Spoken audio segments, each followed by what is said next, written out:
सीताराम हनुमान सीताराम हनुमान सीताराम हनुमान सीताराम हनुमान सीताराम हनुमान। ओम नमः शिवाय ओम नमः शिवाय ओम नमः शिवाय। महादेव ने सुग्रीव की वानरी सेना को देखा है। बहुत ही विशाल सेना थी, अनगिनत अर्थात गिन नहीं सकते हैं, अनंत सेना थी। पदम 18 जूथप बंदर, झुंड झुंड करके अनगिनत बंदर थे। लेकिन फिर भी भगवान श्री रामचंद्र जी ने एक एक बंदर का हालचाल पूछा। सब कुशल मंगल है, कोई प्रॉब्लम नहीं, कोई समस्या नहीं, कैसे हो आप। अस कप एक न सेना माई राम कुशल जी पूछी नहीं। एक भी सेना में कोई एक भी कपि ऐसा नहीं था जिससे राम ने कुशलता नहीं पूछा हो। महादेव जी कह रहे हैं, माता पार्वती को राम कथा सुनाते वक्त कह रहे हैं कि मैंने वानरी सेना को देखा था। आय राम पद नावहि माथा, निरख बदन सब हो ही सना था। जितने भी बंदर थे रामचंद्र जी के चरणों में अपना माथा नवाए और सब अपने आप को सनाथ पाए। सनाथ अर्थात उनके स्वामी, जो उनके लिए जो भी उनके लिए मंगल होगा उनके स्वामी करेंगे। अब वो आ गए, वो स्वामी आ गए, अब कोई भी समस्या नहीं हो सकती है। तो यहाँ पर सुग्रीव ने सारे वानरों को बता दिया कि जाओ दिशा दिशा में आप खोज करने के लिए कूच करो, खोजो जा करके और महीने भर में वापस आ जाना। जनक सुता कहूँ खोजहु जाई, मास दिवस मह आयु भाई। सब लोग एक महीने के अंदर सब लोग वापस आ जाना, ठीक है। और वचन सुनत सब वानर जहाँ तहाँ चले तुरंत। सुग्रीव ही थे, अब उस समय वानर राज सुग्रीव थे, तो उनकी आज्ञा पा करके सारे वानर जहाँ तहाँ भिन्न भिन्न दिशाओं में चल दिए।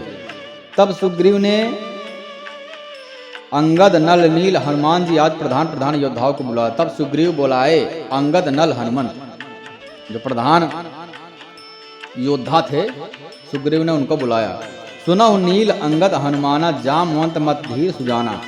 हे धीर बुद्धि और चतुर नील अंगद जामवन एंड हनुमान जी, तुम सब श्रेष्ठ योद्धा मिलकर के दक्षिण दिशा में जाओ। सब किसी से सीता जी का पता पूछना, मन वचन कर्म से उसी का, अर्थात सीता जी का पता लगाने के लिए उपाय सोचना। श्री रामचंद्र जी का कार्य संपन्न सफल करना। सूर्य को पीठ से और अग्नि को हृदय से सेवन करना चाहिए, परंतु स्वामी की सेवा को छल छोड़ करके सर्वभाव से मन वाणी और कर्म से आज्ञा का पालन करना चाहिए। पवन पुत्र हनुमान जी सबसे वीरवान बलवान, सबसे पीछे पवन सुत हनुमान जी ने सिर नवाया। कार्य का विचार करके प्रभु ने उन्हें अपने पास बुलाया। उन्होंने अपने कर कमल से उनके सिर का स्पर्श किया तथा अपना सेवक जान करके उन्हें अपने हाथ की अंगूठी उतार करके दिया। बहुत प्रकार से सीता को समझाना और मेरा बल और विरह प्रेम कह करके तुम शीघ्र लौट आना। यहाँ पर श्री रामचंद्र जी ने हनुमान जी को कोई आज्ञा नहीं दिया था कि लंका जाके जला देना और वहाँ पर पूरा उनका जो अशोक वाटिका है उजाड़ देना, ऐसा कोई भी आज्ञा नहीं थी। बहुत ही साधारण आज्ञा प्रभु राम ने दिया था कि जाना और अपना अंगूठी दे देना और मेरी जो दशा है वह बता देना और वापस आ जाना। बहु प्रकार सीता ही समझा देना, कहीं बल विरह बेग तुम आओ, बता देना मेरी क्या दशा और तुरंत तुम जल्दी से वापस आ जाना। हनुमत जन्म सुफल कर माना, चलो हृदय धर कृपा निधाना। हनुमान जी ने अपना जन्म सुफल समझ लिया, क्योंकि प्रभु श्री रामचंद्र जी का कार्य करने के लिए रामचंद्र जी ने स्वयं बुलाया, तो उनके जीवन सफल हो गया, जिसके लिए हनुमान जी ने भी अवतार लिया था। कृपा निधान प्रभु को हृदय में धारण करके वे चल दिए। यद्यप प्रभु जानत सब बाता, राजनीत राखत सुर त्राता। यद्यप देवताओं की रक्षा करने वाले प्रभु सब बात जानते हैं। यहाँ पर श्री रामचंद्र जी लीला कर रहे हैं, हमने सबसे पहले प्रवचन में हमने सुना था कि प्रभु श्री रामचंद्र जी ने सीता से कहा था कि अब हम नरलीला करना चाहते हैं। इस बात को नहीं भूलना चाहिए, यह सब लीला हो रहा है, पता भगवान श्री रामचंद्र जी को सब कुछ है। तो तुलसीदास जी भी यही लिख रहे हैं कि यद्यपि प्रभु जानत सब बाता, सब कुछ भगवान श्री रामचंद्र जी को सब कुछ पता है।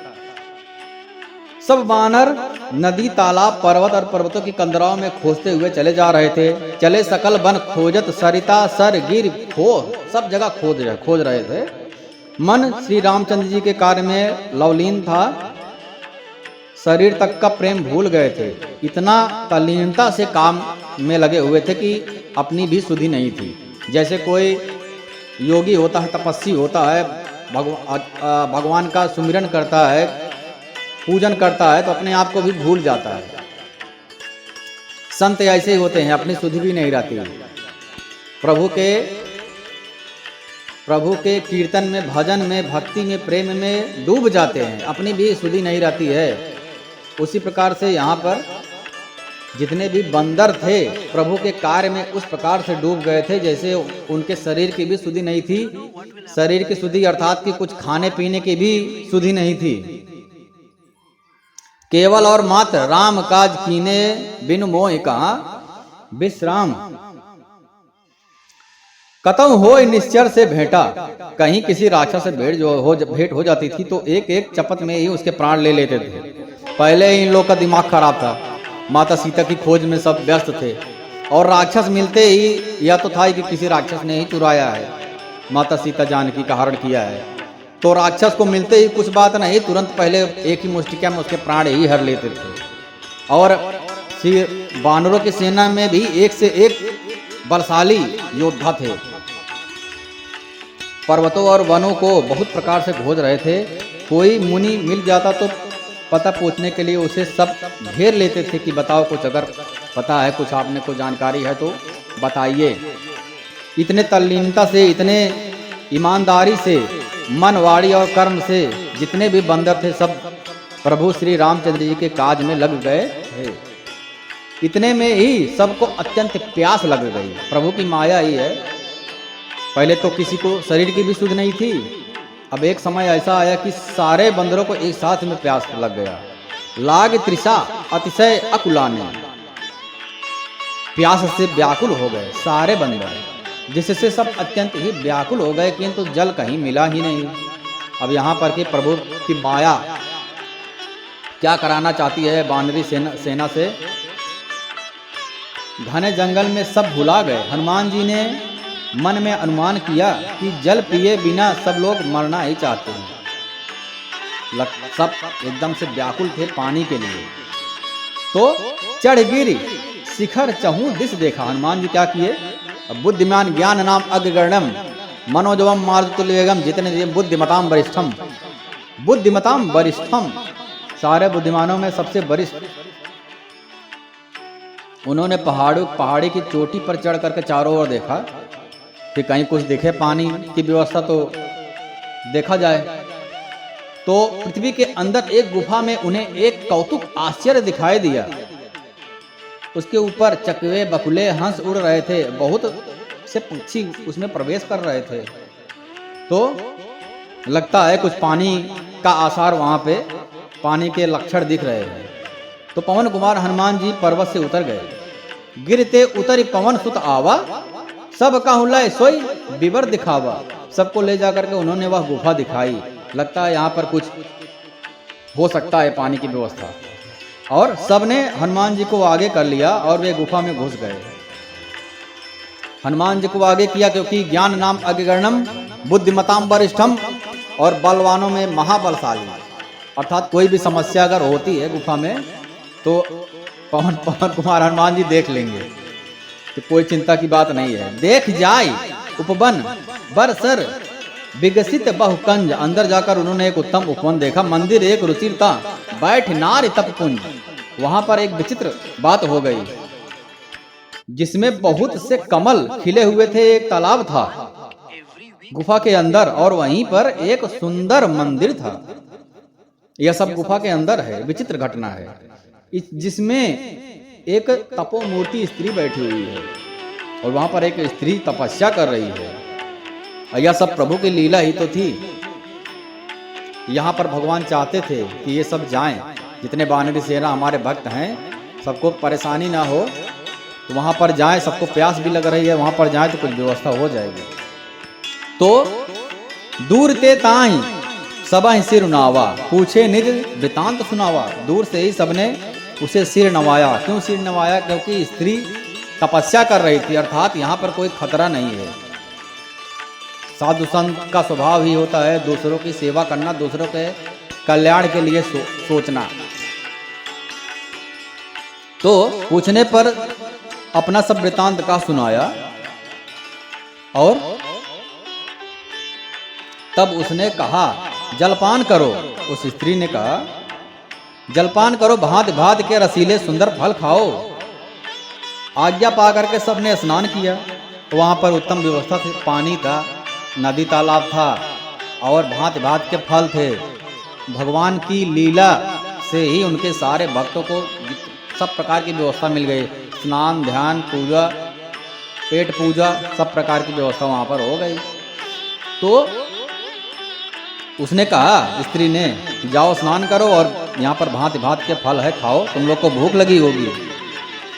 तो खाओ सुरस सुंदर फल नाना, अनेक प्रकार के फल तुम लोग खाओ, जलपान करो। आज्ञा पा करके सबने स्नान किया, मीठे फल खाए। फिर सब उसके पास चले गए। तब उसने अपनी सब कथा सुनाई। मैं अब वहां जाऊंगी जहां श्री रघुनाथ जी हैं। तुम लोग आंखें मूंद लो, गुफा को छोड़ करके बाहर जाओ, तुम सीता जी को पा जाओगे। पछताओ नहीं, निराश मत हो जाओ। आंखें मूंद करके फिर जब आंखें खोली तो सब वीर क्या देखते हैं, सब समुंदर के तीर पर खड़े हैं। यहाँ पर यहाँ विचार कपि मन माही, बीती अवध काज कछु नाही। 1 महीना बीतने वाला है। यहाँ पर बानरगढ़ अपने मन में विचार कर रहे हैं कि अवध तो बीत गई है पर काम कुछ नहीं हुआ है। सब मिल करके आपस में बात करने लगे हैं, हे भाई अब तो सीता जी की खबर लिए बिना ही लौटकर भी क्या करेंगे।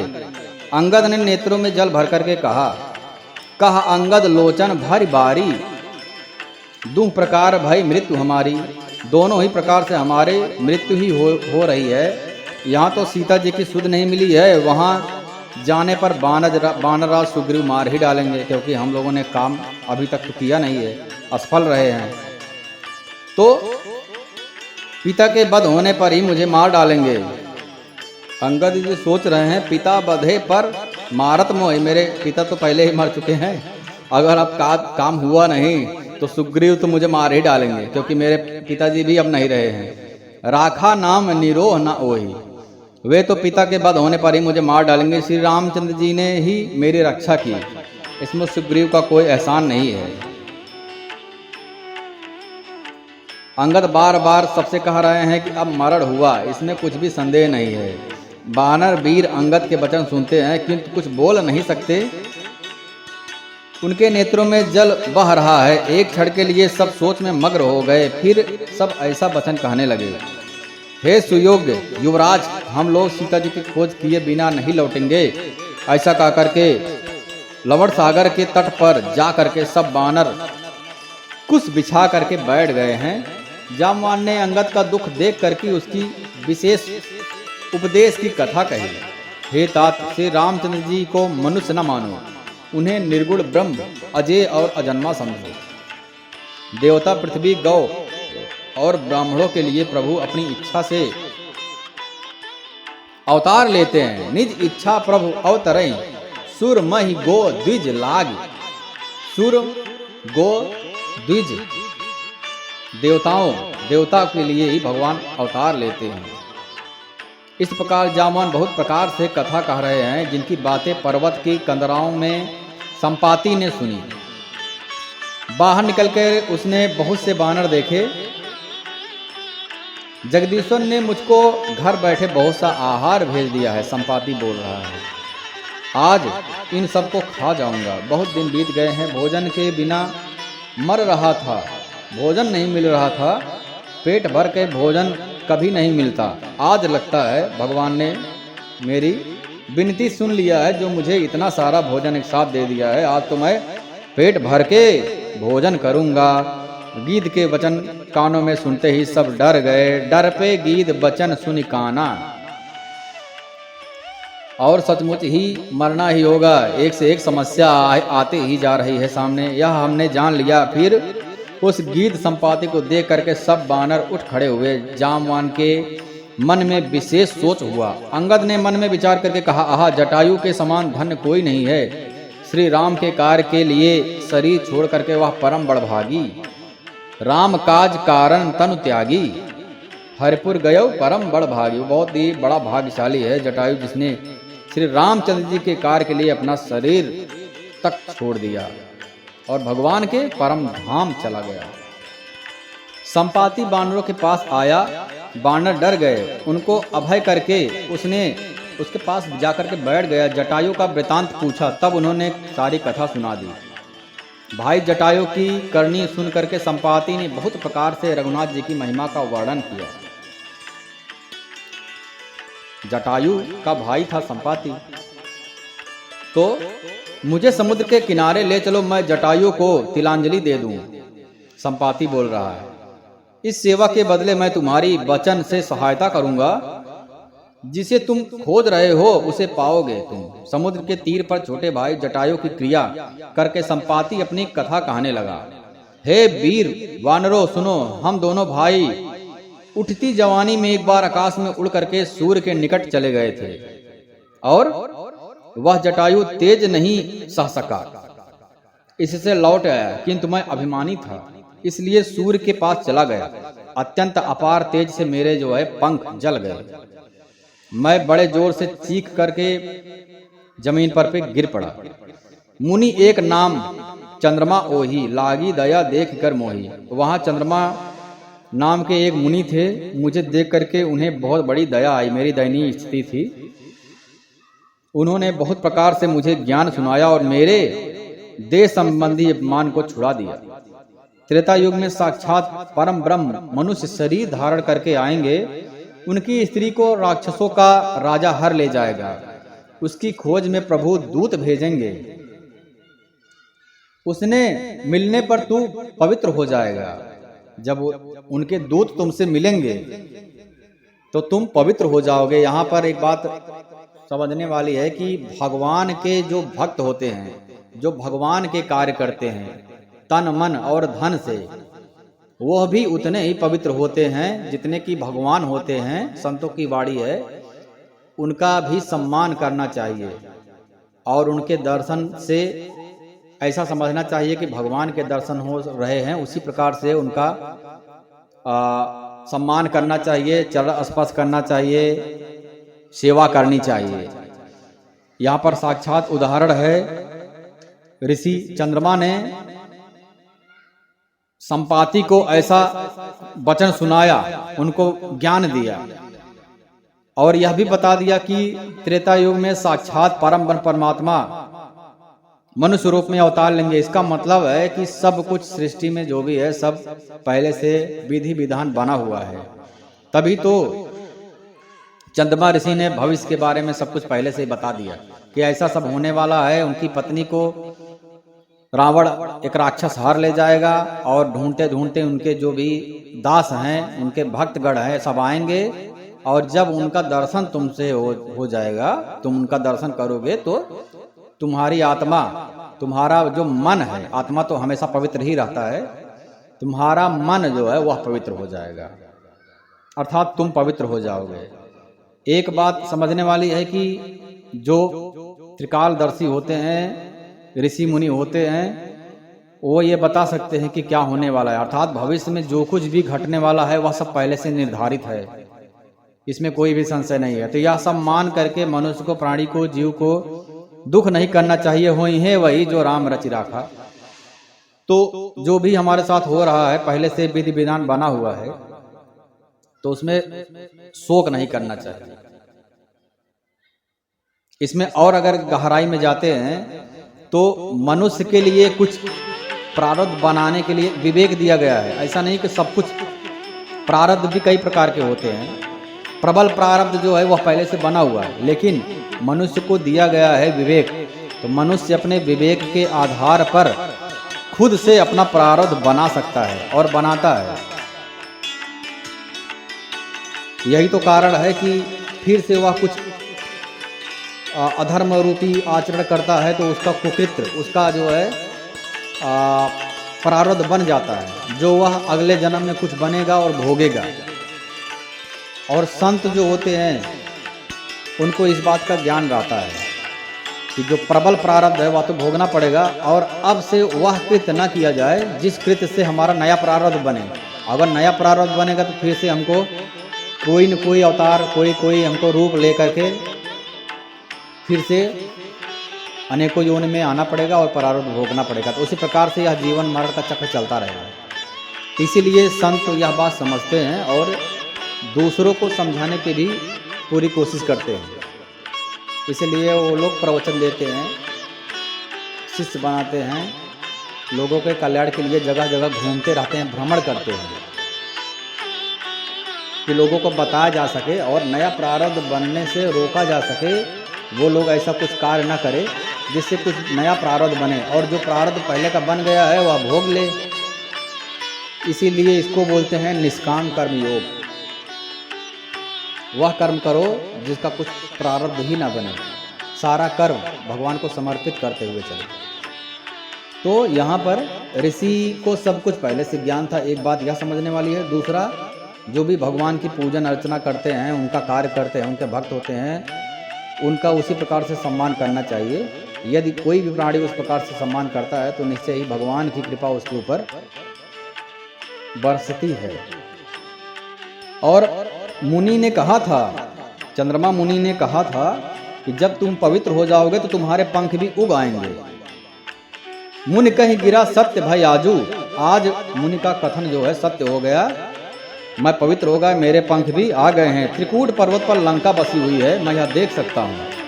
वहाँ स्वभाव ही से निडर रावण रहता है। वहीं पर त्रिकूट पर्वत पर लंका बसी हुई, लंका में रावण रहता है निडर हो करके, और वहाँ अशोक नाम का बगीचा है जहाँ पर सीता जी रहती हैं। वे सोच में मग्न बैठी हुई हैं, मैं देख सकता हूँ। मैं देखूं तुम नाही गीधहि दृष्टि अपार। मैं उन्हें देख रहा हूँ, तुम नहीं देख सकते हो, क्योंकि गीध की दृष्टि अपार होती है, बहुत दूर तक गीध देख सकता है। क्या करूँ, मैं बूढ़ा हो गया हूँ, नहीं तो तुम्हारी कुछ तो सहायता अवश्य ही करता। जो 100 योजन अर्थात 400 कोस समुद्र लाग सकेगा और बुद्धि निधान होगा, वही श्री रामचंद्र जी का कार्य कर सकता है। जो नाघई सत योजन सागर, करई सो राम काज मत आगर।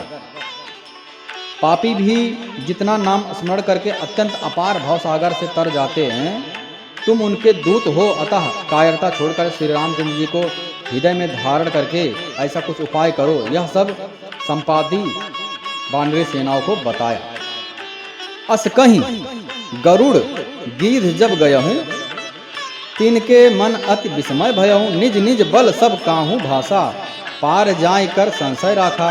काकभूषण जी कहते हैं, गरुड़ जी को कथा सुना रहे हैं, श्री रामचंद्र जी की कथा सुना रहे हैं कि हे गरुड़ जी, इस प्रकार कह करके जब गीध तो चला गया, उसका पंख आ गया, वह चला गया, तब उन सब ने बानरों ने मन में अत्यंत विस्मय हुआ। सब किसी ने अपना अपना बल कहा, पर समुद्र के पार जाने में सभी को संदेह हो गया।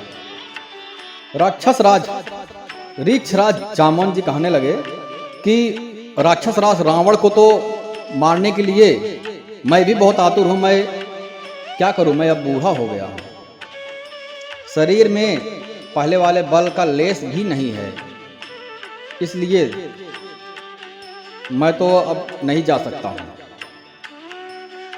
अंगद कहाँ जाऊं मैं पारा, जी संशय कछ फिरती बारा। अंगद ने कहा मैं पार तो चला जाऊंगा, परंतु लौटते समय हृदय में कुछ संदेह है। जामवन ने कहा तुम सब प्रकार के योग्य हो, परंतु तुम सबके नेता हो, तुम्हें कैसे भेजा जाए। उसके बाद कहाँ रीछपत सुन हनुमाना, का चुप साध रहे बलवाना। हे हनुमान जी, हे बलवान, सुनो, तुमने क्यों चुप्पी साध रखी है। तुम पवन के पुत्र हो, पवन के समान हो बल में, तुम बुद्धि विवेक और विज्ञान की खान हो। जगत में कौन सा ऐसा कठिन काम है जो तू नहीं कर सकते हो। श्री रामचंद्र जी के कार्य के लिए तुम्हारा अवतार हुआ है। राम काज लग तब अवतारा, सुनता है भयो पर्वताकारा। यह सुनते ही हनुमान जी पर्वत के आकार के हो गए। बोलो पवन पुत्र हनुमान की जय, श्री रामचंद्र की जय।